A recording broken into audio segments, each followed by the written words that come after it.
Okay, let's start with a new chapter जिसका नाम है हेमेटोनिक्स एंड ग्रोथ फैक्टर। ओके, सबसे पहले बात करते हैं हेमेटोनिक्स की कि हेमेटोनिक्स क्या होते हैं। देखो, हेमेटोनिक्स वो सब्सटेंसेस है जो कि इन्वॉल्व होंगे फॉर्मेशन ऑफ ब्लड सेल में। So formation of blood cell के अंदर जो केमिकल्स हमें चाहिए उनको कहते हैं हेमेटोनिक्स। जैसे यहाँ पे हमारे पास सबसे पहले नाम आता है iron, folic acid, vitamin B12 और मेरे पास में कॉपर एंड विटामिन B6। तो ये कुछ हेमेटोनिक्स है मेरे पास में। इसमें से जो टॉप के 3 हेमेटिक है ना, ये वाले 3, ये मेजर की प्लेयर होते हैं, तो इसको हम बोल देते हैं कई बार मेजर हेमेटोनिक्स। कुछ बुक्स यूज़ कर लेती है इसके लिए वर्ड। और जो नीचे वाले 2 बचते हैं यार, ये है माइनर हेमेटोनिक्स। माइनर हेमेटोनिक्स का मतलब क्या है कि इनका जो रोल होता है ना वो एज ए कोएंजाइम होता है। आप लोगों ने पढ़ा भी होगा, कॉपर काफ़ी जगह पे कोएंजाइम का काम करता है and same is the vitamin B6। सो ये वाला जो पार्ट है दे आर माइनर हेमेटोनिक्स, और ये वाले जो है ये मेजर हेमेटोनिक्स के अंदर आते हैं हमारे पास में। Okay, now let's go for growth factor. ये कुछ ऐसे सब्सटेंसेस है जो बोन मैरो को इंस्ट्रक्शन देते हैं सेल को बनाने के लिए। ठीक है, तो इस वाले इन 2 टर्म्स को हम एक सिंपल डायग्राम से डिस्कस कर सकते हैं कि सपोज ये मेरे पास में बोन मैरो है। क्लासिकली हम बोन को ब्राउन कलर से बनाते हैं, राइट। तो कुछ ऐसे सब्सटेंसेस जो बोन मैरो को क्या इंस्ट्रक्शन देंगे, ये बोन मैरो को इंस्ट्रक्शन दे रहे हैं मेक द सेल्स। कौन से सेल्स? Blood cells. जैसे कि मेरे पास में RBCs, WBCs एंड प्लेटलेट्स, यही 3 होते हैं हमारे पास में। तो ये वो केमिकल है जो कहते हैं कि बोन मैरो को ब्लड बनाओ। अब जो बोन मैरो है ब्लड सेल्स बनाना शुरू करती है, लेकिन इसके लिए इन्हें एक कुछ केमिकल्स चाहिए जो बिल्कुल नेसेसरी है इनको बनाने के लिए, उन्हें हम कहते हैं हेमेटोनिक्स। ओके, सो आई होप कि बेसिक डिफरेंस क्लियर हुआ होगा हेमेटोनिक्स और ग्रोथ फैक्टर के बीच में। ओके, सो ग्रोथ फैक्टर वो केमिकल है जो स्टिमुलेट करते हैं बोन मैरो, कहते हैं कि ब्लड सेल्स बनाओ, और हेमेटोनिक्स वो सब्सटेंसेस है जो चाहिए हमें इन ब्लड सेल्स को बनाने के लिए। ठीक है, तो ये 3 हेमेटोनिक्स हमको याद करने हैं और इन्हीं के बारे में हम पूरा डिस्कशन करेंगे चैप्टर के अंदर। Okay, now let's move. तो हमारा सबसे पहला हेमेटोनिक है आयरन। ओके, सबसे पहले कुछ बेसिक फिजियोलॉजी डिस्कस कर लेते हैं आयरन के बारे में। आई एम 100% श्योर आप में से मैक्सिमम लोग भूल चुके होंगे इसके बारे में, तो थोड़ी सी फिजियोलॉजी और बायोकेमिस्ट्री डिस्कस कर लेते हैं। आयरन एब्जॉर्ब होता है ड्यूडेनम के अंदर। सबसे पहला पॉइंट कि iron is absorb in the duodenum. Duodenum में मेरे पास में, अगर आपको बायोकेमिस्ट्री का डायग्राम याद हो, यहाँ पे होता है डाइवेलेंट मेटल ट्रांसपोर्टर 1, और इसके थ्रू आयरन एंटर करता है Fe+2 फॉर्म में, और एंटर करने के बाद आयरन या तो बाहर निकल जाएगा ब्लड के अंदर, या फिर ये स्टोर हो जाएगा फेरेटिन के रूप में। 2 ही रूट होते थे, राइट। और ये यहाँ पे Fe+3 बनेगा और बाइंड करेगा हमारे पास एक प्रोटीन से, जो कि हमारे पास ब्लड में प्रेजेंट होता है। ये ब्लड है और ब्लड में एक प्रोटीन प्रेजेंट होता है जिसका नाम होता है ट्रांसफेरिन। ट्रांसफेरिन के नाम में यही है ट्रांसफ़र, तो ये ट्रांसफ़र करता है इन मतलब आयरन को। ठीक है, अब यहाँ पे जो मेन आपको पॉइंट याद रखना है, पहली बात तो ये है कि duodenum is the site for iron absorption. दूसरी मेन जो बात है वो ये है कि iron is absorb in +2 oxidation state. और इसकी एक सबसे इंपॉर्टेंट बात क्या है कि जितने भी हम हैं, जैसे मैं खुद वेजिटेरियन हूँ, वेजिटेरियंस लोग प्लांट खाते हैं, प्लांट सोर्स फूड खाते हैं। प्लांट्स के अंदर होता है क्लोरोफिल, हम सब जानते हैं, ग्रीन पिगमेंट, और क्लोरोफिल के सेंटर में होता है Fe+3। सवाल ये आता है कि Fe+3 हम कंज्यूम करते हैं, बट Fe+2 हमारी बॉडी एब्जॉर्ब करती है, राइट। हम खा तो Fe+3 रहे हैं, लेकिन बॉडी सिर्फ एब्जॉर्ब Fe+2 को कर सकती है। जैसे मैंने बताया था कि DMT1 इन्वॉल्व होता है एब्जॉर्प्शन के अंदर। DMT1 का नाम क्या है? डाइवेलेंट मेटल ट्रांसपोर्टर 1, तो ये डाइवेलेंट है, यानी कि ये +2 वालों को ही एब्जॉर्ब कर सकता है, औरों को नहीं। ठीक है, तो इसका मतलब ये होता है कि कुछ ऐसी प्रोसेस होती है जिससे Fe+3 Fe+2 में कन्वर्ट हो जाता है। इस प्रोसेस को बोलते हैं रिडक्शन। तो हमारी बॉडी रिड्यूस करती है Fe+3 के Fe+2 के अंदर, और इस रिडक्शन के लिए सब कुछ चीज़ों की ज़रूरत होती है, वो हम आने वाली अपनी सेशन के अंदर पढ़ेंगे। ठीक है, तो एक मेन डिस्कशन ये था। अब हम बात करते हैं एक और इम्पोर्टेंट चीज़ का, वो है रिक्वायरमेंट, कि कितने रिक्वायरमेंट है मुझे आयरन की। देखो, अब रिक्वायरमेंट में दो चीज़ें होती हैं, एक तो कंज्यूम्ड आयरन, एक है एब्जॉर्ब आयरन। ठीक है, रिमेंबर करना कि हम जितना भी आयरन कंज्यूम करते हैं, ज़रूर नहीं कि वो सारा हमारे गट से एब्जॉर्ब हो करके हमारे ब्लड के अंदर आए ना, ऐसा नहीं होता ना। हमारी बॉडी में जो सबसे इंपॉर्टेंट पार्ट है वो आपको सिर्फ इतना याद रखना है फार्मा के पर्सपेक्टिव से कि एब्जॉर्ब्ड आयरन की रिक्वायरमेंट कितनी है, और ये बहुत ही सिंपल है याद करना यार। मैन के लिए ये है 1 mg, एटलीस्ट एक दिन में 1 mg आयरन तो एब्जॉर्ब होना ही चाहिए, एक नॉर्मल हेल्थी मैन की बात कर रहा हूँ मैं, नॉर्मल हेल्थी मैन के अंदर, ताकि वो हेल्थी रहे। और ये चीज़ वुमेन के अंदर, क्योंकि वुमेन मैच्योरेशन में होती है, लगभग 2 mg हो जाती है, कुछ बुक्स 1.75 mg भी लिखती है पर डे। ये एक नॉर्मल वुमेन है उसको हेल्थी रखने के लिए, और अगर फीमेल प्रेग्नेंट है तो ये लिमिट और बढ़ जाती है, और ये 3 to 5 mg हो जाती है पर डे। ठीक है, so this is the absorb, कितना तो एब्जॉर्ब होना ही चाहिए, ठीक है, per day in the normal healthy individual. So वाला पॉइंट हमको याद रखने की ज़रूरत है। अब हम नेक्स्ट पॉइंट की बात करते हैं कि अगर मेरे पास में आयरन की डेफिशिएंसी है तो क्या होगा। ठीक है, सो आयरन की डेफिशिएंसी से हम सब जानते हैं होता है माइक्रोसिटिक एनीमिया। तो माइक्रोसिटिक एनीमिया आयरन की डेफिशिएंसी से होता है। ठीक है, यानी कि जो MCV है वो <80 हो जाएगी, है ना, फेमटोलीटर। तो ये वैल्यू मेरे पास में डिक्रीज़ हो जाएगी, <80 हो जाएगी, तो हम कहेंगे कि इसको माइक्रोसिटिक एनीमिया हो गया है। अब यहाँ पे हम डिस्कशन स्टार्ट करते हैं कि अगर आयरन की डेफिशिएंसी होगी तो आप क्या करोगे। अब हम बात करते हैं फार्माकोलॉजिकल पर्सपेक्टिव की। ओके, तो यह सिंपल सी बात है, आयरन की डेफिशिएंसी है तो हम इस पर्सन को आयरन के सप्लीमेंट्स देना चाहेंगे। आयरन की कमी है दूर करने के लिए आयरन के सप्लीमेंट्स दे देंगे, सिंपल ट्रीटमेंट, क्या मुश्किल है, नहीं। ओके, आयरन के सप्लीमेंट्स हमारे पास दो तरीके के अवेलेबल है। एक मेरे पास में अवेलेबल है ओरल फॉर्म में, और दूसरे मेरे पास में अवेलेबल है पेरेंटल फॉर्म में। रखी, तो ओरल अवेलेबल है और पेरेंटल अवेलेबल है। तो हम किस बात के ऊपर जाना पसंद करेंगे। सबसे पहला सवाल ये आता है कि हम किसे प्रेफर करते हैं, ओरल को या फिर पेरेंटल को, किसे लगना चाहिए। यस, हम पेरेंटल को प्रेफर नहीं करते, ओरल को प्रेफर करते हैं। ठीक है, अब ऐसा क्यों, क्वेश्चन आएगा ना मन के अंदर, क्यों भाई ऐसा क्यों। आप लोग सोच रहे होंगे कि यार पेरेंटल फास्ट काम करते हैं, सीधा अगर ब्लड में देते हैं तो दवाइयाँ फास्ट एक्टिंग होती है, राइट। तो एक एमरजेंसी केस के अंदर तो हमको पेरेंटल देना चाहिए, सही लॉजिक है ना। ना ना ना ना ना, ऐसा लॉजिक नहीं है। रिमेंबर करना एक बात कि ओरल एंड पेरेंटल बोथ में rate of haematopoiesis is same.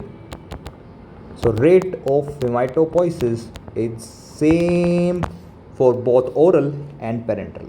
मतलब क्या है रेट ऑफ हेमाटोपोइसिस का, देखो इसका थोड़ा सा लॉजिक समझते हैं। मेरे पास में सपोज करो बोन मैरो एक दिन में 5 सेल बनाने की कैपेसिटी रखती है मैक्सिमम। ठीक है, अब मेरे पास में आयरन की डेफिशिएंसी हो जाती है, तो बोन मैरो के पास आयरन नहीं है क्योंकि ये हेमाटोनिक है, सेल बनाने के लिए चाहिए, तो बोन मैरो एक सेल बना रही है। धीरे धीरे धीरे धीरे धीरे धीरे जो टोटल सेल 100 थे मान लो, वो गिर करके आ जाते हैं 5, क्योंकि बोन मैरो हर रोज़ एक ही सेल बना रही है, तो टोटल 5 हो जाते हैं। अगर मैं इसको ओरल दूंगा तब भी तो बोन मैरो 5 ही सेल बना पाएगी मैक्सिमम, और अगर मैं इस बंदे को पेरेंटल थेरेपी दे दूंगा यार, तब भी तो वो 5 ही सेल बना पाएगी। तो दोनों में ही 5 सेल बना रही है, उसको 100 करने में कितना टाइम लगेगा, दोनों में ही 20 दिन लगेंगे ना। बस यही तो पॉइंट है। पॉइंट ये है कि rate of haematopoiesis is same for both. तो मन से ये बात निकाल दो कि पेरेंटल थेरेपी अगर आप दे दोगे तो वो जल्दी काम कर जाएगी। ना ना ना, चाहे आप ओरल दो पर्सन को, चाहे आप पेरेंटल दो, दोनों सेम रेट से अनीमिया को ठीक करेंगे। ओरल थेरेपी से भी बंदा 1 महीने बाद ठीक होता होगा, तो पेरेंटल से भी 1 महीने बाद ही ठीक होगा। अब मुझे बताओ, एक पर्सन आता है आपके पास में, आप पर्सन को छोड़ो, आप खुद को ही सोचो। आप मेरे पास में प्रॉब्लम के साथ आते हो, मैं कहता हूँ कि ओके आप या तो ओरल चूज़ कर लो या पेरेंटल चूज़ कर लो। अच्छा सॉरी, आप खुश तो नहीं होंगे, तो इस खुशी को मिटा देते हैं हम। आप काफ़ी ज़्यादा परेशान होंगे, या तो आप सुई लगवा लो या आप दवाइयाँ ले लो। कौन सा प्रेफर करोगे? ऑब्वियसली यार सब लोग ओरल ही प्रेफर करते हैं कि मैं दवाइयाँ ले लूँगा यार, मुझे इंजेक्शन से बहुत डर लगता है। तो ओरल हमारे पास में जो है ड्रग ऑफ चॉइस के अंदर आता है, ठीक है। तो oral is the preferred method of choices, right. Okay great. अब आगे मूव करते हैं हमारे पास में। तो मेरे पास में जो ओरल दवाइयाँ हैं वो मेथड ऑफ चॉइस है। अब हम बात करते हैं ओरल आयरन सप्लीमेंट्स की। तो मेरे पास में एक पर्सन आया, आपने उसको आइडेंटिफाई किया अपनी पैथो की हेल्प से कि इस पर्सन को आयरन डेफिशिएंसी एनीमिया है। पर्सन सैड हुआ, आपने कहा कोई बात नहीं, हम आपको मेडिसिन देंगे, आप ठीक हो जाओगे। अब बात करते हैं ओरल फॉर्मुलेशंस। अब एक बेसिक फंडा समझते हैं यार। देखो, अगर किसी पर्सन को आयरन डेफिशिएंसी अनीमिया कंफर्म हुआ है, कंफर्म केस है बिल्कुल, तो इस पर्सन को ट्रीट करने के लिए अगर आपको इसको ठीक करना है तो आपको इसको 200 mg एलिमेंटल आयरन देना होगा डेली का। ओके, तो आपको इसको 200 mg का एलिमेंटल आयरन देना होगा रोज का, ठीक है। अब एलिमेंटल आयरन मतलब क्या है यार? एलिमेंटल आयरन मतलब ये है कि Fe+2 सिर्फ 200 mg और कुछ नहीं, प्योर Fe+2 आपको देना होगा इसको 200 mg है एलिमेंटल आयरन का मतलब। इसके बाद एलिमेंटल आयरन तो आपको देना ही पड़ेगा। हम एक चीज़ समझते हैं बड़ी इंटरेस्टिंग सी, जो हमारे लिए बहुत ज़रूरी है। ये आपका ब्यूटीफुल सा गट है, मेरा भी ब्यूटीफुल सा गट है, ये ड्यूडेनम हो गया, ठीक है। तो ड्यूडेनम के अंदर हम एक चीज़ समझने की कोशिश करते हैं, बहुत सिंपल सी। ड्यूडेनम एक टाइम में, एट ए टाइम, जो मैक्सिमम एब्जॉर्प्शन कैपेसिटी रखता है आयरन की, दैट इज 60 mg। मतलब क्या है?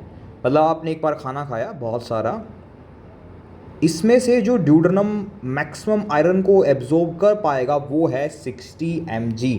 रिमेंबर करना ये वैल्यू, ओके, 60 mg, ठीक है। और ये भी आपको वैल्यू याद रखनी है, बता जाऊँगा आपको क्या क्या याद रखना है मेनली। तो 60 mg जो है हमारे पास में मैक्सिमम एब्जॉर्प्शन है। सपोज मैंने आयरन ले लिया 100 mg, तो जो मैक्सिमम टॉलरेंस थी वो 60 mg ही है। अगर एब्जॉर्ब होनी होगी तो 60 mg ही होगी, नहीं तो मोस्ट केस में अगर मैं ज़्यादा डोज ले लूँगा तो ये मुझे वॉमिटिंग करवा देगी, उल्टी हो जाएगी मुझे, या मुझे डायरिया हो जाएगा, इन्हीं में से एक होगा, ठीक है। तो मेरी जो मैक्सिमम जो डोज है, एब्जॉर्बेबल डोज है, या मैक्सिमम इसको बोलते हैं टॉलरेबल डोज। देखो, टॉलरेबल का मतलब ये होता है कि मेरी बॉडी कितना टॉलरेट कर सकती है बिना वोमिटिंग, डायरिया या साइड इफेक्ट करे वो दवाई काम कर जाए, ठीक है। तो मेरी जो मैक्सिमम एक नॉर्मल पर्सन की जो टॉलरेबल डोज होती है वो 60 mg है। याद रखना, एट अ डे, या इसको इन अ डे कर देते हैं, sounds better. So in a day, एक दिन के अंदर जो मैक्सिमम पॉसिबल डोज है that is actually 180 mg. Some books say it's around 200 mg. Okay, so remember this point also. ये oops, एक वाला पॉइंट। तो यहाँ से हमें दो की पॉइंट्स बड़े अच्छी तरीके से डिराइव होते हैं कि 60 mg एक बार में और 200 mg पूरे दिन में। यानी अगर आपने 280 mg ले लिया या 210 mg ले लिया, मे भी 210 से कुछ ना हो, लेकिन 280 mg अगर आपने एक दिन के अंदर ले लिया तो आप टॉलरेबल डोज को पार करोगे और आपको उल्टियाँ और दस्त वगैरह शुरू हो जाएंगे। वो चीज़ एब्जॉर्ब नहीं होगी, ठीक है। एब्जॉर्ब नहीं होगा तो डायरिया कर देगा, राइट। ये हमने पॉइंट डिस्कस किया। अब हम आते हैं अपने मेन पॉइंट के ऊपर, ठीक है। तो मैंने कहा था कि अब इस पर्सन को ओरल आयरन सप्लीमेंट्स देने हैं। इससे पहले एक चीज़ जो हम सीखना भूल गए वो ये थे कि मैंने बताया था या तो आपको इसको ओरल दे दो आयरन या इसको पेरेंट्रल दे दो। और मैंने क्या बताया था, कौन सा प्रेफर करते हैं हम, oral is the method of choice. क्यों था ये मेथड ऑफ चॉइस, क्योंकि हमारे पास में जो रेट ऑफ हेमाटोपोइसिस था वो दोनों में सेम था, इसलिए हम ओरल को प्रेफर करते हैं।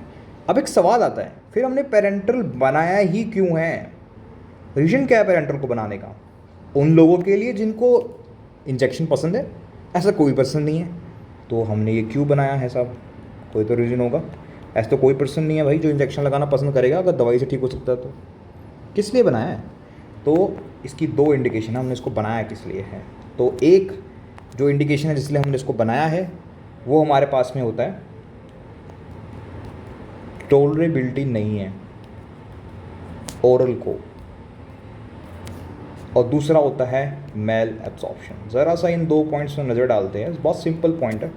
टॉलरेबल नहीं है ओरल दवाइयाँ, मतलब मैंने एक पर्सन को टैबलेट दी ब्यूटीफुल सी आयरन की, मैंने उसको कहा कि इसको खाओ, वो पर्सन 2 दिन बाद मेरे पास आता है, कहता है कि जब भी टैबलेट लेता हूँ उल्टियाँ हो जाती है या दस्त लग जाते हैं, वोमिटिंग है, डायरिया है दवाई खाते ही। हम कहते हैं नॉर्मली कि दवाई सूट नहीं करी, तो दवाई सूट करने से मतलब हमारा काइंड ऑफ यही होता है कि वो टॉलरेबल नहीं है, वो पर्सन उसका जो गट है उसको टॉलरेट नहीं कर पा रहा, बॉडी टॉलरेट नहीं कर पा रही है, राइट। तो पर्सन को टॉलरेबल नहीं है। मैंने लीस्ट पॉसिबल डोज दी, मैंने 50 mg आयरन दिया उसको एक वक्त में, एट अ डोज या at time. 60 mg maximum tolerance है ना, मैंने 50 दे दिया उसको, तब भी उसको वोमिटिंग डायरिया लग रहा है, तो इसका मतलब ये है कि मैं ओरल दवाई यूज़ कर सकता हूँ क्या? अब नहीं कर सकता भाई, ओरल दवाइयाँ एब्जॉर्ब ही नहीं हो रही है, उसको उल्टियाँ लग रही हैं, उसको डायरिया निकल जा रही है बाहर, तो ओरल दवाइयाँ तो यूज़ नहीं कर सकता। दूसरा होता है मैल एब्जॉर्प्शन, मतलब वो एब्जॉर्ब ही नहीं हो रही, नाम से चल रहा है मैल एब्जॉर्प्शन। हमें नहीं पता डिफेक्ट कहाँ है, कैसे है, क्यों है, हमें इतना पता है कि वो दवाई एब्जॉर्ब नहीं हो रही। कैसे पता है? क्योंकि उसका कोई असर ही नहीं आ रहा। उस बंदे ने 1 महीने तक आयरन की टैबलेट खाई और 1 महीने बाद आया, कंडीशन और वर्स हो गई। क्यों वर्स होगी? क्योंकि बॉडी ने 1 महीने तक आयरन को एब्जॉर्ब ही नहीं किया। उस बंदे को ना उल्टी हुई ना दस्त हुआ, वो दवाई पेट के अंदर आई और यूं ही निकल गई, एब्जॉर्ब तो हुई नहीं। सो मैल एब्जॉर्प्शन हो सकता है। सो 2 प्रॉब्लम है, जब भी किसी पर्सन को दवाई टॉलरेबल नहीं है यानी वो दस्त कर देता है, या फिर उसको मैल एब्जॉर्प्शन है, वो एब्जॉर्ब नहीं कर पा रहा, इसका मतलब ये है कि उनको डायरेक्टली दवाई अब ब्लड के अंदर देनी पड़ेगी। यहाँ पे आता है पेरेंट्रल डोसेस का रूल। यहाँ पे हम आईवी और इंट्रामस्कुलर वगैरह ड्रग्स पे जाते हैं। So that is the parenteral. हमने इसलिए बनाया है, मज़े के लिए नहीं कि चलो कोई बात नहीं ऑप्शन ना देते, पेरेंट्रल का रोल ये हमारे पास आता है। अब फटाफट से ड्रग्स पे फोकस करते हैं, क्योंकि बंदा जो है काफ़ी उदास है, उसका अनीमिया ठीक नहीं हो रहा है, ठीक है। तो ओरल फॉर्म्स देखो यार, ओरल फॉर्म्स में बहुत सारी दवाइयाँ हैं, पूरी लिस्ट भरी पड़ी है। हमें 2 दवाइयाँ मेन जाननी है। सबसे पहला हमारे पास में होता है आयरन सल्फेट, जो सबसे इम्पोर्टेंट है। यहाँ पे अपनी सारी जो सेंसेस है पूरी तरीके से खोल लो, मोस्ट इंपॉर्टेंट पार्ट स्टार्ट हो रहा है। आयरन सल्फेट, इसमें आयरन भी है और सल्फेट भी है। अगर तुम थोड़ी सी केमिस्ट्री का इस्तेमाल करोगे, इनऑर्गेनिक जो तुमने सीखी थी, उससे पता चलेगा कि यहाँ पे 20% आयरन है और 80% सल्फेट है, ठीक है। 20% आयरन है। तो अगर मैं देखूँ, मुझे 200 mg एलिमेंटल आयरन देना था पर्सन को, मैंने बताया था 200 mg एलिमेंटल आयरन देना है ठीक करने के लिए अनीमिया को, आयरन डेफिशिएंसी। तो मुझे बताओ कि 20% 200 mg कितना बन जाएगा? तो हमारे पास वो कितना हो गया? 5 गुना हो गया। इसका मतलब मुझे 1000 mg आयरन सल्फेट उस पर्सन को देना पड़ेगा, यानी कि 1 ग्राम आयरन सल्फेट, तब जाके इसका जो 20% है वो आएगा 200 mg, राइट। अब मेरे पास एक खतरनाक वैल्यू आ गई 1000 mg, ओके। अब मैंने कहा था कि एक वक्त में आप मैक्सिमम कितना दे सकते हो, याद करो, 60 mg। अगर मैं एक वक्त में 60 mg दे सकता हूँ तो इसका मतलब ये है कि मैं 1000 mg की टैबलेट तो यूज़ कर नहीं सकता एक साथ, क्योंकि मेरे को 60 चाहिए। तो मैंने इसको 3 भाग में डिवाइड कर दिया। एक सुबह लेनी है आपको, एक दिन में लेनी है और एक शाम को लेनी है, और 325 mg की 3 डोज। अगर आप 325 mg का 20% निकालोगे ना तो 65 mg के आसपास आएगा अराउंड, है ना। तो इसका मतलब क्या हुआ, इन शॉर्ट जो आपको याद रखना है, ये भले ही याद ना रहे बट इसको दोबारा समझने की कोशिश करो, बहुत सिंपल मैथ्स है। आपको याद रखना है कि आयरन सल्फेट की गोली 325 mg की गोली आप दिन में 3 बार देते हो उसको, दैट्स इट। ठीक है, तो ये वाला आपको पॉइंट जो है याद रखना है। ये बात बिल्कुल नहीं भूलनी है कि एक टाइम की टॉलरेंस कितनी है बॉडी के अंदर, वो है साहब हमारे पास 60 mg। एक दिन में कितनी है, वो है 200 mg एलिमेंटल आयरन, या 180 mg इसको बोलते हैं, 180 कुछ बुक्स 200 बोलती हैं। तो ये हमने बात की आयरन सल्फेट की। ठीक है, तो आपने कहा कि कोई दिक्कत नहीं है, ये लो साहब एक टैबलेट, इस दवाई को लो and you will be happy. बहुत बंदा खुश हो गया, राइट, थैंक यू डॉक्टर कह रहा है। लेकिन अब वो आपसे एक सवाल पूछता है कि कैसे लूँ। सबसे इंपॉर्टेंट क्वेश्चन, आप इस दवाई को कैसे लोगे? कभी भी ले लो जब मन करे, ऐसा नहीं होता है। तो एक बंदा कहता है कि मैं दूध के साथ ले लूँ इसको। ये बहुत टिपिकल इंडियन मेंटेलिटी है यार, कि दूध के साथ आप मल्टीविटामिन लेते हो तो मल्टीविटामिन बेटर एब्जॉर्ब होते हैं। लॉजिक क्या है, no one knows, but better absorb होते हैं, ये सबको पता है। ऐसा नहीं है। अगर इस बंदे ने कह दिया कि मैं दूध के साथ ले लूँ, आप कहोगे नहीं नहीं नहीं नहीं, दूध के साथ नहीं चलेगा। क्यों नहीं चलेगा, आप ये समझते हैं। तो कुछ ऐसे सब्सटेंसेस होते हैं यार जो एब्जॉर्प्शन को बूस्ट कर देते हैं, और कुछ ऐसे सब्सटेंस होते हैं जो एब्जॉर्प्शन को कम कर देते हैं। किसकी एब्जॉर्प्शन की बात हो रही है, आपकी मेरी? नहीं, आयरन की यार आयरन की एब्जॉर्प्शन की बात हो रही है। तो मुझे उसको कहना है ऐसे सब्सटेंस के साथ लो जो एब्जॉर्प्शन को बढ़ाए, और ऐसे सब्सटेंस के साथ अवॉइड करो जो एब्जॉर्प्शन को कम करते हैं। तो आप उसको क्या बताओगे? उसको थोड़ा ना पता है, इतना आपको बताना पड़ेगा, डॉक्टर तो आप हो। तो आप उसको बताओगे आप खाओ एस्कॉर्बिक एसिड, सबसे बेस्ट है यार, सबके घर में होता है। सिट्रिक एसिड भी ले सकते हो, citrus fruits kind of same ही है, विटामिन सी है वो। या फिर आप उसको कोई भी रिड्यूसिंग सब्सटेंस बोल सकते हो, ये याद रखने की कोई ज़रूरत नहीं है, अगर मे बी एक MCQ में आ जाए तो। क्या लॉजिक है, याद करो इस वाली पुरानी स्लाइड के ऊपर मैंने बताया था कि जो आयरन है वो Fe+2 में एब्जॉर्ब होता है। याद आया कुछ? हम किस फॉर्म में खाते थे इसे, वापस चलते हैं। हम किस फॉर्म में खाते थे इसे? हम खाते थे किस में? Fe+3 में। एब्जॉर्ब किस में होता था? Fe+2 में। मैंने कहा था इसको रिड्यूस करने की ज़रूरत है। इसको रिड्यूस कौन करेगा? एक्सीलेंट, एक acid are good reducing agents. तो खासकर विटामिन सी यार, एस्कॉर्बिक एसिड क्या है? विटामिन सी है। आप उसको कहोगे सिट्रस फ्रूट्स ले लो, सिट्रस फ्रूट्स जैसे कि लेमन, जैसे कि ऑरेंज, इन सब के साथ खाओ। तो क्या मतलब वो संतरा खाए टैबलेट के साथ में, ठंड का माहौल हो तो, या कुछ और माहौल हो तो क्या कहें? कुछ नहीं। आप उसको कहोगे नॉर्मल सलाद में नींबू निचोड़ लो, बस नींबू को निचोड़ लो नॉर्मल सलाद में और मज़े मारो। नींबू निचोड़ लिया, लेमन कर दिया, विटामिन सी आ गया, और सलाद खाई आपने, साथ में उसके बाद गोली ले ली खाना खाने के बाद, एब्जॉर्प्शन बढ़ गई। That's it. तो आपने उसको सलाह देनी है कि आपको नींबू निचोड़ के खाना है, अच्छे खासे पूरे सिट्रस फ्रूट, पूरा फल फ्रूट के साथ उसको खाना है। ठीक है, सिंपल इंस्ट्रक्शन। अब जो सबसे चीज़ इससे भी ज़्यादा इंपॉर्टेंट है वो है कि अवॉइड क्या क्या करना है। ये भी एक अनदर इम्पोर्टेंट पॉइंट है। ठीक है, ये नहीं बताया तो फिर आपकी कहानी अधूरी थी। ये भी जान लेते हैं कि क्या अवॉइड करना है। अब मैं कुछ बड़े बड़े नाम लिखने वाला हूँ यार, इसको लिख लेना है और याद कर लेना है। ठीक है, तो यहाँ पे मैं नाम लिखते हैं फटाफट से। सबसे पहले आता है टेनेट, फाइटेट, ऑक्जेलेट्स, टेट्रासाइक्लिन जो कि हमारे पास एंटीबायोटिक्स है, और फॉस्फेट।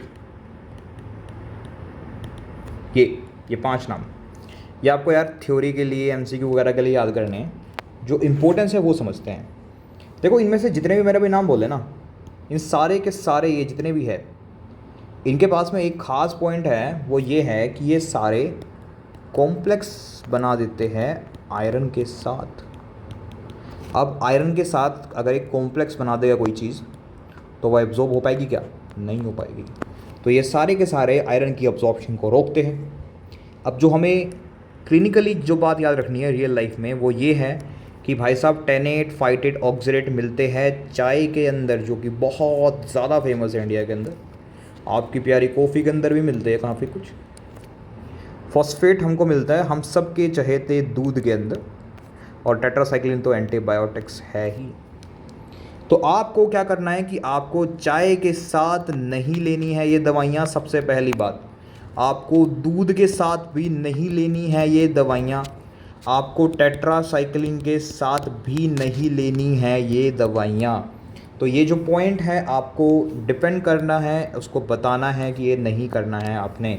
जनरली पेशेंट क्या करते हैं, दूध के साथ मल्टीविटामिन्स को लेते हैं और वो इस दवाई को एज ए मल्टीविटामिन कंसिडर करते हैं और दूध के साथ खाते रहते हैं। इसका असर आता नहीं क्योंकि आयरन एब्जॉर्ब ही नहीं होगा। तो ये वाला पॉइंट आपको बताना है कि आपको चाय के साथ लेना, दूध के साथ लेना, टेट्रासाइक्लिन के साथ नहीं लेना। आपको लेना है सलाद के साथ नींबू मार के, ठीक है। तो इस तरीके से आपको लेना है और आपका बेटर फिर इफेक्ट आएगा। तो ये सारी आपने कहानी उसको बता दी and the patient now become very happy. Wow, such a beautiful and good doctor, ठीक है। अच्छा, एक चीज़ और यहाँ पे केस आ सकता है आपके, मे बी प्रैक्टिकल्स में पूछ लिया जाए। वो आपको दे देंगे आयरन और फोलिक एसिड की टैबलेट और साथ में कहेंगे कि बंदा इसको दूध के साथ दे रहा है। क्या गलत है इसमें? तो आप बताओगे उसको। सिंपल सवाल है, आयरन के दूध के साथ नहीं लेना है। क्यों? क्योंकि आयरन और दूध में होता है फॉस्फेट, तो दूध आयरन का एब्जॉर्ब ही नहीं होने देगा। जब ये एब्जॉर्ब ही नहीं होगा तो काम नहीं करेगी। तो ऐसा नहीं करना है। रिमेंबर, अगर आप आयरन के सप्लीमेंट्स ले रहे हो तो आपको उसको दूध के साथ नहीं लेना है, नहीं लेना है, नहीं लेना है। एक चीज़ और, जैसे हमारे पास जैगरी होती है। जैगरी बहुत कॉमन है इंडिया के अंदर। जैगरी क्या होती है? गुड़। गुड़ होता है। आपको इसको नहीं लेना है चाय के साथ, दूध के साथ। इंडिया में बहुत लिया जाता है। अगर आप इसको लेते हो तो जैगरी का कोई बेनिफिट नहीं है। जैगरी गुड़ जो होता है आयरन का बहुत अच्छा सोर्स होता है, लेकिन अगर आप इसको दूध के साथ ले लोगे तो कोई फ़ायदा नहीं है, चाय के साथ ले लोगे तो कोई फ़ायदा नहीं है। नहीं लेना है आपको, ठीक है। खाना खाने के बाद जैगरी ले लो, बहुत अच्छी बात है, बट दूध मत पियो। कम से कम 1-1.5 घंटे का गैप दो, 1 से 2 घंटे का तो गैप दो यार, एब्जॉर्ब, क्योंकि आयरन को एब्जॉर्ब तो होने दो, ठीक है। तो ये वाला पॉइंट आपको याद रहने की ज़रूरत है। आगे मूव करते हैं। The patient is very happy, you are a very good doctor. अब पेशेंट एक और आपसे सवाल पूछता है, कितने दिन में ठीक हो जाऊंगा मैं? सबसे पहला सवाल, कितने दिन में आराम आ जाएगा? बहुत फेमस क्वेश्चन है, लेकिन आप एक इंडियन मेडिकल ग्रेजुएट हो, आप सब जानते हो, तो आप उसका जवाब क्या दोगे? तो अपनी फार्मा की नॉलेज से जवाब दोगे। सबसे पहले तो आप उसको कहोगे कि आपको हर हफ्ते आना है, तो आप उसको हर हफ्ते आने के लिए कहोगे, ठीक है। क्यों हर हफ्ते आना है? तो यहाँ पे हम एक फार्मा का और पॉइंट जान लेते हैं, ये भी आपको याद रखने की ज़रूरत है। सबसे पहला चेंज जो इन दवाइयों को अगर पर्सन सही ढंग से ले रहा है तो होगा, वो होगा रेटिकुलोसाइट काउंट में। Remember this thing, reticulocyte count में चेंज होगा। 1 वीक के अंदर अंदर ये इंक्रीज़ होना स्टार्ट हो जाएंगे एंड 2 वीक के अंदर अंदर ये बिल्कुल पीक लेवल पे पहुंच जाएंगे। तो रेटिकुलोसाइट हम सबको पता है कि ये एरिथ्रोसाइट के प्रीकर्सर होते हैं, पहले प्रेजेंट होते हैं। तो ब्लड के अंदर इनका लेवल बढ़ जाएगा 1 वीक के अंदर अंदर, और 2 वीक के अंदर अंदर ये मैक्सिमम पहुंच जाते हैं। कुछ बुक्स इसको 4 वीक बोल देती हैं, कुछ इसको 2 वीक बोल देती हैं। तो यार बुक्स वेरी करती हैं। तो ऐसा याद रखना कि सबसे अर्ली जो साइन है वो है रेटिकुलोसाइट काउंट का बढ़ जाना। बढ़ते हैं ये, कम नहीं होते। इसका मतलब क्या है कि अब आरबीसी बनने शुरू हो गए हैं। रेटिकुलोसाइट बढ़ गए हैं मतलब आरबीसी बनेंगे, क्योंकि रेटिकुलोसाइट ब्लड में आ जाते हैं ना कुछ टाइम पहले ही, ताकि आरबीसी बना सके, वहीं पर मैच्योरिटी होती है इनकी, ठीक है। तो ये बढ़ गए हैं। इसके बाद जो सेकंड चेंज आता है, ये सारे चेंज वो है जो दिखा रहे हैं कि हाँ दवाई काम कर रही है, दवाई के पॉजिटिव इफेक्ट्स। जो सेकंड चेंज आता है वो आता है 0.5 gram to 1 gram haemoglobin per week बढ़ना। तो आप इस बंदे का वीकली सीबीसी करवाओगे, कंप्लीट ब्लड काउंट, उसमें आप देखोगे हीमोग्लोबिन कैसे बढ़ेगा, पहले मान लो 8 था, 8.5 हो गया, इसके बाद हो सकता है 9.5 हो जाए, फिर 10 हो गया, फिर 11 हो गया, इस तरीके से वीक बाय वीक बढ़ता है हीमोग्लोबिन। ठीक है, तो एक ये दूसरा साइन होता है। तो 2 पॉइंट आपको याद रखने की ज़रूरत है, 0.5 ग्राम से 1 ग्राम प्रति वीक हीमोग्लोबिन का बढ़ना और रेटिकुलोसाइट काउंट का बढ़ना। ठीक है, तो आप इसको कहोगे कि आपको हर हफ्ते आना है। चलो, अब बंदा 4 हफ्ते बाद आपके पास आता है, उसका हीमोग्लोबिन हो जाता है 13 मान लो, and he is very happy, he says अरे डॉक्टर साहब बिल्कुल ठीक हूँ, कोई सिम्टम नहीं, कोई दिक्कत नहीं, खाना छोड़ दूँ क्या? आप क्या जवाब दोगे इसको? देखो इसका हीमोग्लोबिन नॉर्मल है, दवाई बंद कर दूँ, ये आपसे पूछता है। अब तो बहुत हो गया, देखो 1 महीने से दवाई ले रहा हूँ, मेरे सारे सिम्टम ठीक हो गए हैं, मेरे लेवल भी नॉर्मल आ गए हैं, बंद कर दूँ? लेकिन आप एक इंडियन मेडिकल ग्रेजुएट हो, आपको सब पता है, क्या कहोगे इसको? बंद कर दोगे? नहीं साहब, बंद नहीं करते। रिमेंबर, हीमोग्लोबिन लेवल जब नॉर्मल आ जाता है, इसके बाद भी 3 मंथ्स तक हम इन दवाई को कंटिन्यू करते हैं। सो ये है क्राइटेरिया, आप इस दवाई को कब बंद करोगे? तो रिमेंबर, हीमोग्लोबिन नॉर्मल आ जाने के 3 महीने बाद तक आप इसको दोगे। आप इसको बोलोगे नहीं कर सकते दवाई बंद भैया, 3 मंथ तक इन दवाइयों को लेना ही पड़ेगा। बहुत अच्छे। पेशेंट डर जाता है, हाँ ये डॉक्टर तो क्या है, पागल है, पैसे कमाने के लिए मेरी दवाइयाँ चलवा रहा है। वो उदास हो जाता है, वो कहता है क्यों डॉक्टर साहब, आजकल पेशेंट बहुत इंटेलिजेंट हो गए हैं, गूगल से पूछ के आते हैं सब। क्यों डॉक्टर साहब, क्यों भाई 3 महीने तक क्यों? मैं तो ठीक हूँ, मैं नहीं ले रहा। लेकिन पेशेंट क्या भूल गए, आप एक इंडियन मेडिकल ग्रेजुएट हो, आप उसको कहते हो कि अभी हीमोग्लोबिन लेवल नॉर्मल हुए हैं, लेकिन बॉडी के स्टोर्स नॉर्मल नहीं हुए हैं। रिमेंबर, फेरेटिन के रूप में स्टोर होता है ना आयरन, तो फेरेटिन के स्टोर्स फुल करना ज़रूरी है। अगर आपने अभी दवाई रोक दी तो 1 हफ्ते बाद आप फिर से आ जाओगे गिर के हीमोग्लोबिन कि मुझे फिर से वही दिक्कत हो गई। तो बॉडी के स्टोर को फुल करना बहुत ज़रूरी है, इसलिए आप उसको फेरेटिन के स्टोर, फेरेटिन में स्टोर होता है ना बॉडी, मतलब आयरन जो है फेरेटिन के रूप में स्टोर करती है, तो जो फेरेटिन है इसको फुल करने के लिए आप इसको 3 मंथ तक देते हो, तो स्टोर को फुल करने के लिए आप इस दवाई को कंटिन्यू करोगे। अब पेशेंट बिल्कुल ठीक हो जाता है, हाँ अब मुझे समझ में आ गया है, ठीक है, and the patient is very happy, कि ठीक है, इसका मतलब हीमोग्लोबिन नॉर्मल होने के बाद मुझे 3 मंथ तक और दवाई खानी है और फिर मैं ठीक हो जाऊँगा, फिर I can stop the medicine. ठीक है, याद करता है वो कि मुझे सिट्रस फ्रूट्स के साथ इसको लेना है, दूध, चाय, कॉफ़ी और टेट्रासाइक्लिन्स इन सब के साथ नहीं लेना है। दूसरा पॉइंट, वो ये सारे पॉइंट्स याद रखता है, आपने जो बताया है उसको, इज़ वेरी हैप्पी। लेकिन अब वो एक सवाल आपसे और पूछता है, वो कहता है साइड इफेक्ट तो नहीं है कोई? और as a doctor, as a Indian medical graduate, आपको उसको पहले ही साइड इफ़ेक्ट बताने हैं, एडकॉम में बताने हैं क्या दिक्कत हो सकती है। तो क्या साइड इफ़ेक्ट होते हैं ओरल आयरन के? क्या बताओगे आप उसको, क्या हो सकता है इससे? सबसे पहला पेन, मेटालिक टेस्ट, सबसे कॉमन कंप्लेंट है यार, मेटालिक टेस्ट। जब आप इसको चबाते हो तो ये दवाई ऐसा लगता है कि आप किसी लोहे को चबा रहे हो, तो metallic taste is very very very very common. Second is epigastric pain. Epigastric pain काफ़ी कॉमन है, दवाई लेने के बाद पेट में ऊपर दर्द हो रहा है, बताना उसको, हो सकता है, ये नॉर्मल है, डरने की कोई ज़रूरत नहीं है, ज़्यादा हो तो हमारे पास आना है। थर्ड, एपिगैस्ट्रिक पेन के बाद क्या हो सकता है? Vomiting, another very common. उल्टियाँ हो सकती हैं, रिमेंबर थोड़ी बहुत उल्टियाँ हो सकती है, क्वाइट फाइन, प्रॉब्लम हो हमारे पास वापस आना है। ये 3 पॉइंट बता करके उसको दोगे। एक इंपॉर्टेंट पॉइंट जो आपको याद रखना है, वैसे आपको APS में पढ़ाया जाएगा कि एक प्रेग्नेंट फीमेल में आप किस ट्राइमेस्टर से इन आयरन की गोलियों को स्टार्ट करते हो? किस ट्राइमेस्टर से, कब से? तो आप स्टार्ट करते हो 2nd से यार। तो स्टार्टिंग के 1st मंथ में आप उसको आयरन की गोलियां नहीं देते हो, स्टार्टिंग के 1st मंथ में। क्यों नहीं देते स्टार्टिंग के 1st मंथ में? क्योंकि उसको हो रही होती है मॉर्निंग सिकनेस। आई होप कि आप मॉर्निंग सिकनेस जानते होंगे। मॉर्निंग सिकनेस क्या होती है? सुबह सुबह उल्टियाँ आती है। ये बहुत कॉमन प्रॉब्लम है। सुबह सुबह मन खट्टा हो रहा है, उल्टी जैसा मन हो रहा है, उल्टियाँ आती है। उल्टियाँ उसको पहले से ही है, वोमिटिंग उसको पहले से ही है। आपने आयरन की टैबलेट और दे दी यार तो वोमिटिंग और बढ़ जाएगी, तो फीमेल परेशान हो जाएगी, सारा दिन उल्टियाँ ही करती रह जाएगी। तो इसलिए हम इसको फर्स्ट मंथ के अंदर अवॉइड करते हैं, हम इसको सेकंड ट्राइमेस्टर में स्टार्ट करते हैं।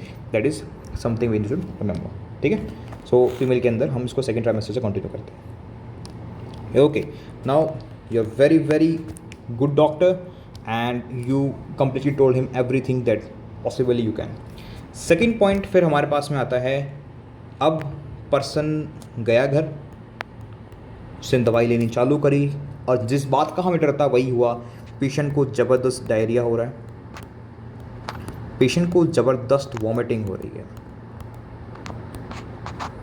और पेशेंट आपके पास 2 दिन बाद ही वापस आ जाता है और वो इस बार बहुत ही ज़्यादा उदास है। एंड ही सेज, डॉक्टर साहब ये क्या हो रहा है? मुझे उल्टियाँ हो रही है, मुझे दस्त लग रहे हैं, मैं और कमज़ोर महसूस कर रहा हूँ।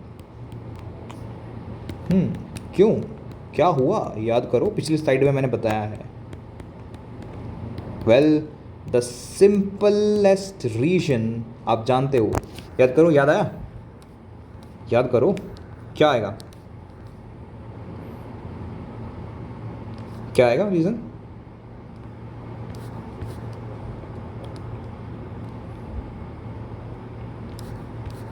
क्या है ये अगर ऐसा हो रहा है तो? यस, क्या है? इस पर्सन को टॉलरेंस नहीं है, टॉलरेंस इज़ नॉट प्रेजेंट, मतलब इसको टॉलरेंट, मतलब इसको मेडिसिन टॉलरेट नहीं हो रही है। याद आया कुछ? मैंने बताया था कि जब ओरल मेडिसिन टॉलरेट नहीं होती या फिर क्या नहीं होता, टॉलरेट नहीं हो रही, या फिर मैल एब्जॉर्प्शन है उस पर्सन को, वो एब्जॉर्ब नहीं हो रही, तो हम क्या यूज़ करते थे? बताओ Indian medical graduates. We use parenteral doses forms.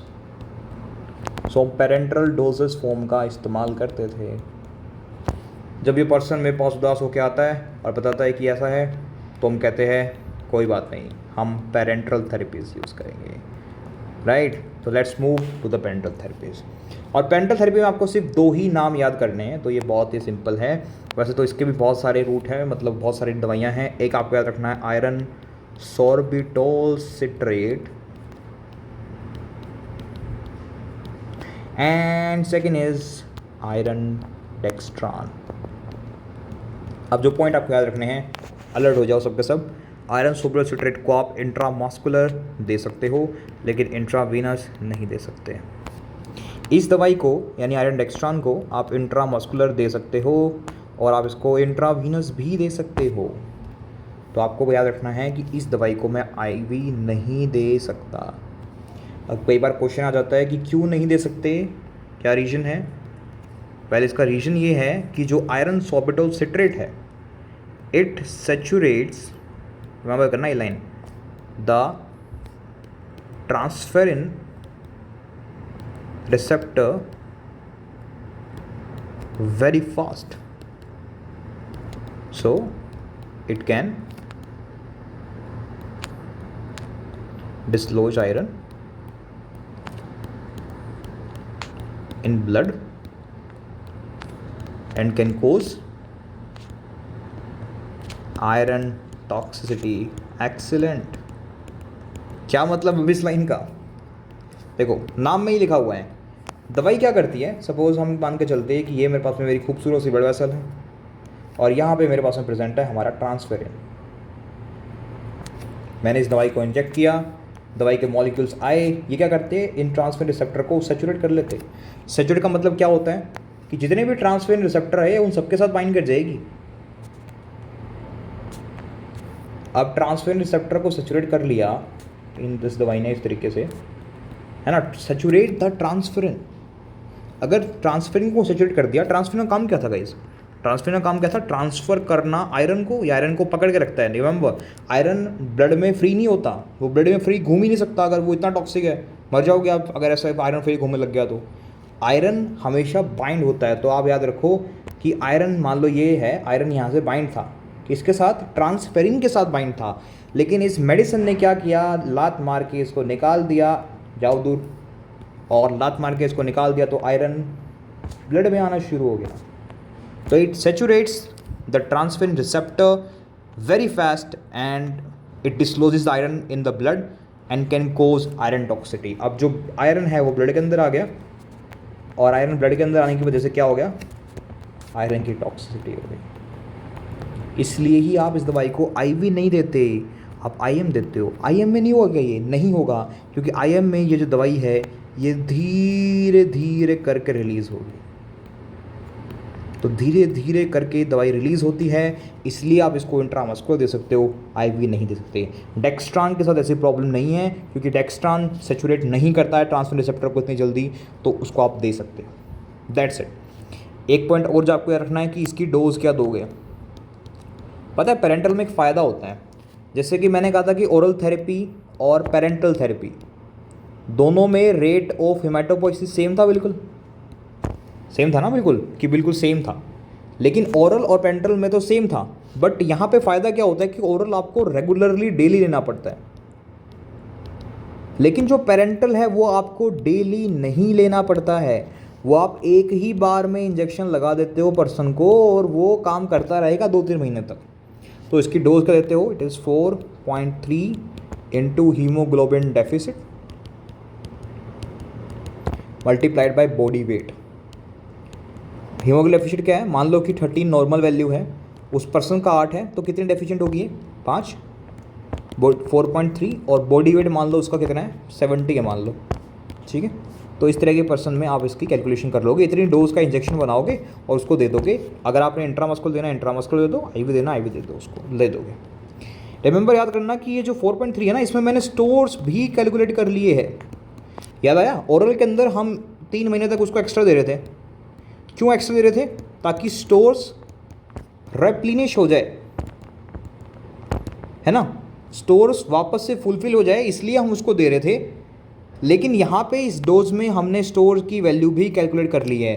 तो ऐसा नहीं है कि इस इंजेक्शन को लेने के बाद आपको एक और इंजेक्शन देना पड़ेगा ना, बस एक इंजेक्शन इनफ है और आपका आयरन अनीमिया जो है बिल्कुल ठीक हो जाएगा। That's it, very simple.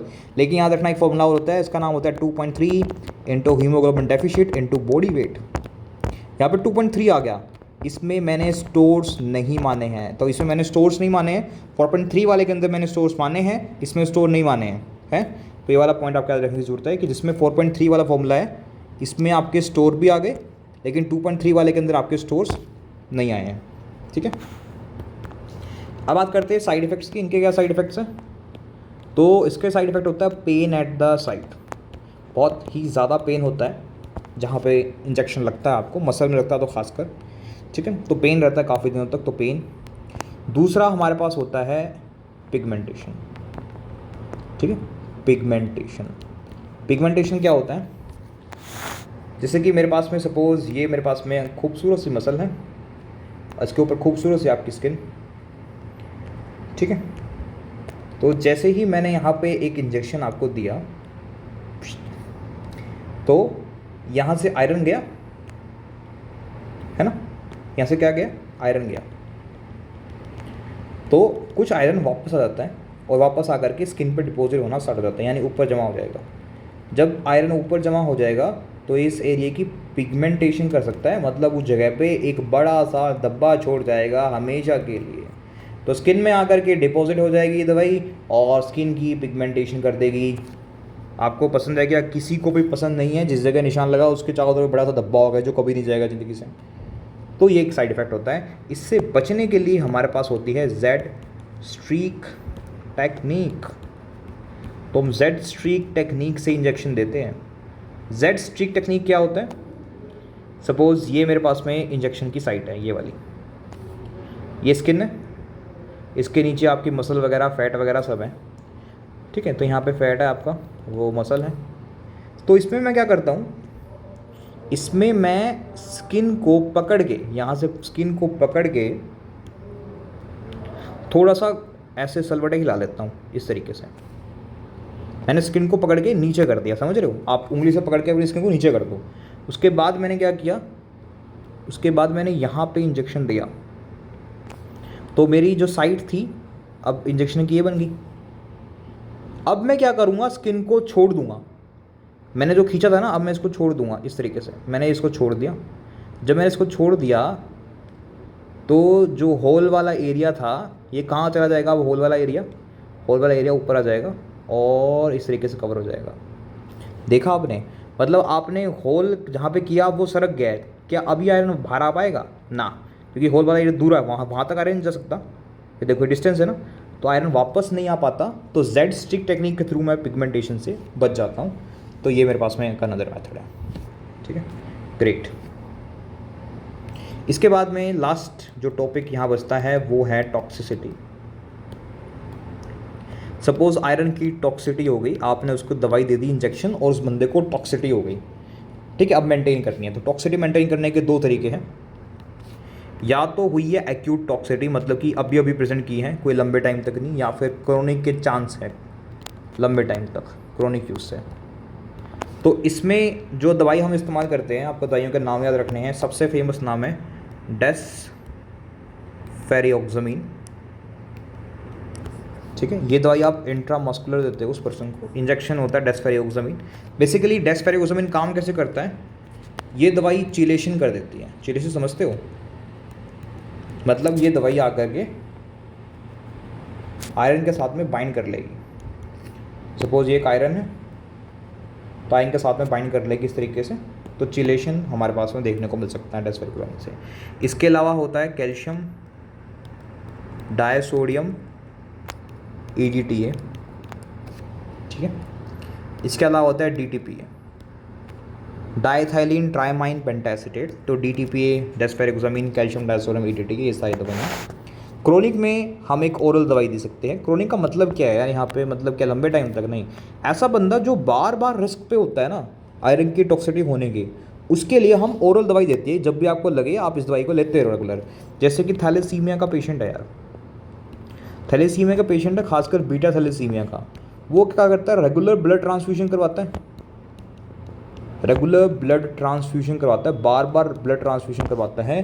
तो रेगुलर ब्लड ट्रांसफ्यूजन करवाने की वजह से उसको टॉक्सिसिटी का रिस्क बढ़ जाता है, क्योंकि ब्लड ट्रांसफ्यूजन में तो आयरन में जाएगा। तो ऐसे बंदे को हम एक दवाई दे देते हैं, छोटी सी गोली, कि आप इसको रेगुलर लेते रहो। ठीक है, इसको बोलते हैं डीफेरिप्रोन। तो डीफेरिप्रोन ये मेडिकेशन है जो ओरल आती है, ये हम थैलेसीमिया वाले पेशेंट्स के लिए देते हैं। ये इनको टॉक्सिसिटी से बचा लेता है। तो अगर एक्यूट हुई है, अभी अभी हुई है, तो आप उसको इमीडिएट ट्रीटमेंट पे दोगे इंट्रामस्कुलर डेस्फेरिऑक्सामिन, कैल्शियम डायसोडियम EDTA या DTPA। एक दवाई और होती है, इसका नाम होता है डाइमरकैप्रोल एंड बैल, उसको बोलते हैं। ये दवाई आपको याद रखनी है, क्योंकि इस दवाई को आपने यूज़ नहीं करना है। बहुत बार क्वेश्चन आया डाइमरकैप्रोल बैल के ऊपर, आपने इसको यूज़ नहीं करना है। क्यों नहीं करना है? क्योंकि ये टॉक्सिसिटी कर देती है खुद। ठीक है, थोड़ा सा लॉजिक समझते हैं। ये दवाई करती तो चिलेशन ही है। मतलब ये दवाई जा करके क्या करेगी?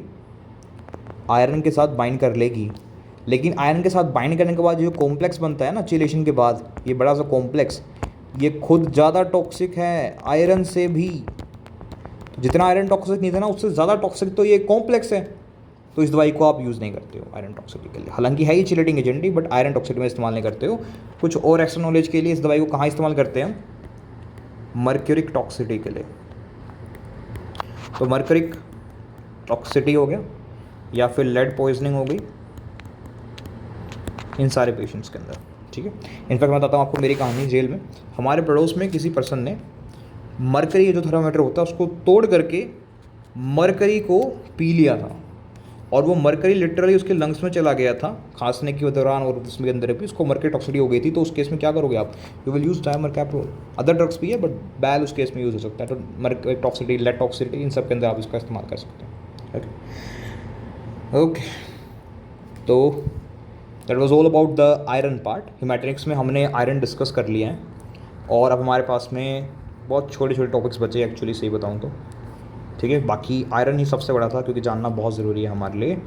तो अब हमारे पास में बचे हैं folic acid and vitamin B12, और इन दो को हम एक नेक्स्ट वीडियो में कवर कर देंगे, जो कि बहुत छोटी सी होगी, राइट। उसके बाद हम ग्रोथ फैक्टर्स के बारे में डिस्कस करेंगे। Thank you for watching.